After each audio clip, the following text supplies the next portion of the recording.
বাবা, একটা কথা বলবো আপনাকে। হ্যাঁ বলো। আপনি যদি বলেন আজকে রাত্রের খাবারটা বাইরে থেকে আনিয়ে নেব। সে আনিয়ে নিতে পারো, কিন্তু ঘরে কেন রান্না করবে না? কোনো অসুবিধা আছে? না, আসলে শরীরটা ঠিক নেই, সেই জন্য। ঠিক আছে, আমি তাহলে তোমার জন্য ওষুধ নিয়ে আসি। অমিতকে তুমি বলেছো?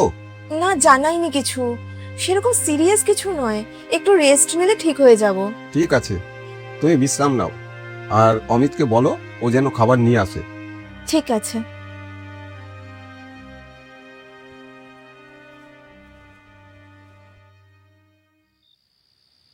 বাবা, এ কি বাবা? ও তুই এসে গেছিস?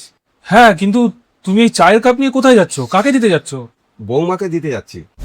বৌমা? তার মানে মাম্পি তোমাকে চা করে নিয়ে যেতে বলেছে? দাঁড়াও, ওকে আমি এক্ষুনি দেখাচ্ছি। মাম্পি, মাম্পি! এরকম কোনো ব্যাপার না যেটা তুই ভাবছিস।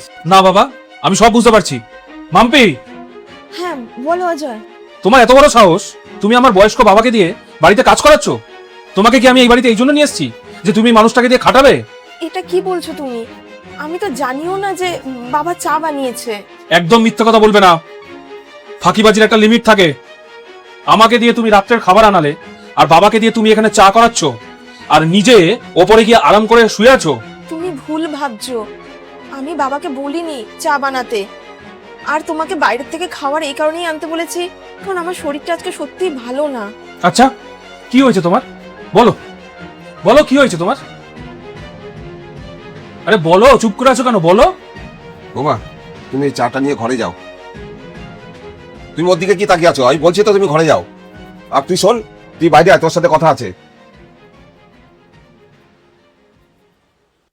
তুই বৌমার সাথে এইভাবে কথা বলছিলি কেন? আমি কি তোকে এই শিক্ষা দিয়েছি? তুই বৌমার তো কোনো খোঁজখবর রাখিস না। তুই জানিস না যে বৌমার কি হয়েছে? উল্টো বৌমাকে জিজ্ঞেস করছিস শ্বশুরের সামনে যে তার কি হয়েছে। ও নিজের ব্যাপারটা কিভাবে বলবে আমার সামনে? সবাই তো তোর মতো নির্লজ্জ নয়। কি হয়েছে আমি যদি বৌমার জন্য এক কাপ চা করে দিই? গত 2 বছর ধরে তো বৌমা আমার সেবা করছে, তোর খেয়াল রাখছে। কোনোদিন বৌমাকে এর জন্য কি থ্যাংক ইউ বলেছিস? কেন রে বাবু? ও যখন কোনো ভুল করে তখন তো তুই ওকে কথা শোনাতে ছাড়িস না, যা খুশি তাই বলিস। কিন্তু যখন ও কোনো ভালো কাজ করে তার জন্য ওকে কি তুই প্রশংসা করেছিস, ওকে ভালো বলেছিস? শোন বাবু, তোকে একটা কথা বলি, যেই বাড়ির লোকেরা বউকে বউ বলে ভাবে না, ঘরের চাকরানি মনে করে, সেই বাড়িতে কোনোদিন উন্নতি হয় না।